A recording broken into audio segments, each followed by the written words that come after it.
Muy buenas, yo soy David Varela, soy el maestro de acordeón en la Escuela de Música Tradicional La Quintana en Sixón, y precisamente esto que tengo en la mano y eso, un acordeón, en este caso un acordeón de botones, un acordeón tradicional, y por el año 1830, podríamos decir, cuando un austriaco de nombre, creo, Cyril Demien, patenta algo parecido a esto, con 5 tecles y una serie de lengüetes por dentro metálicos, con un pequeño fuelle pegado que cuando puxábamos o tirábamos del fuelle, esos 5 tecles daban un acorde.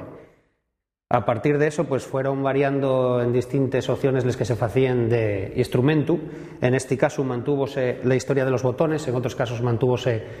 otra que era la de un teclado de un piano, el acordeón tradicional o acordeón de botones aquí en Asturias, que conocemos, con diferencia del de piano, tiene una característica importante y es que cada botón es bisonoro. Tiene una lengüeta según abres que suena de una forma y una lengüeta que según cierres suena de forma distinta. Y lo que hacemos aquí con los botones que tenemos a la disposición de la mano derecha y es hacer melodía, con los botones que tenemos en la mano izquierda, la manzorga, y es hacer acompañamiento rítmico armónico, y con ello pues podemos molestar con distintos ruidos.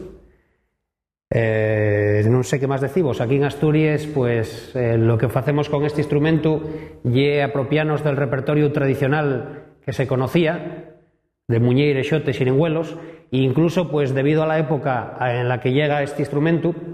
pues aportar también al repertorio tradicional asturiano